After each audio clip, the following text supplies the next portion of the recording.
আসসালামু আলাইকুম। ফের একটা ভিডিও নিয়ে এলাম, ডাঁটা ভাজা। সবাই কেমন আছেন? আশা করি সবাই ভালো আছেন। সবাই দেখবেন আমার ভিডিওটা। এই যে ডাঁটাগুলো কেটে পরিষ্কার করে নিয়েছি, ছোটো কেটে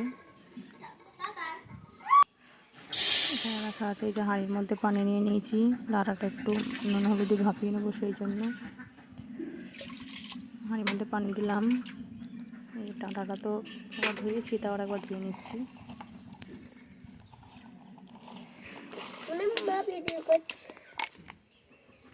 দিয়ে দিচ্ছি হাঁড়ির মধ্যে।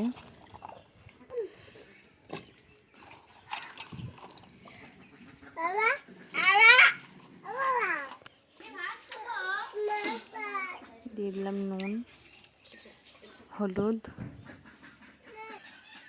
দিয়ে পানির মধ্যে নেড়ে নিচ্ছি। এটা একটু সিদ্ধ করা হোক।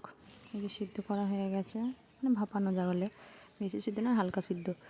এদিকে ফোড়ন দেওয়ার জন্য চিনি নিয়ে নিয়েছি, লঙ্কা টঙ্কা যা লাগে, রসুন জিরে। এদিকে কড়াইয়ে তেল গরম হয়ে গেছে। এদিকে ভাতটা হয়ে গেছে, ভাতটা মানে আসন ঝরতে দিয়েছি। এই যে তেলটা গরম হয়ে গেছে, তার মধ্যে দিয়ে দিলাম শুকনো লঙ্কা,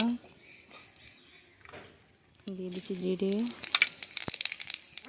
দিয়ে দিচ্ছি রসুন, দিয়ে নেড়ে চেড়ে লাল করে ভেজে নিচ্ছি। রসুনটা একটু লালচে করে ভাজা হয়ে গেলে খেতে ভালো লাগবে। ডাঁটাটা দিয়ে দিচ্ছি, ডাঁটা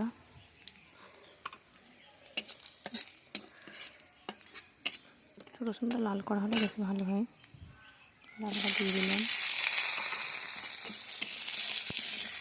বেশি নেড়ে চেড়ে নিচ্ছি। তারপর দেবো চিনি, একটু নেড়ে চেড়ে নিচ্ছি।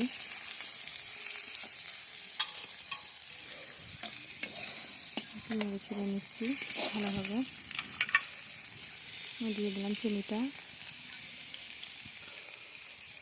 যা চিনি ভালো লাগবে সে দেবে, যা ভালো লাগবে না সে দেবে না। আমরা একটু চিনি দিয়ে খাই, মানে ভালো লাগে, স্বাদটা বেশি ভালো হয়। ভাজা প্রায় কমপ্লিট হয়ে এসছে শেষের দিকে। এই যে ডাঁটা আমার পুরো ভাজা কমপ্লিট। ভালো লাগলে কমেন্ট করবেন।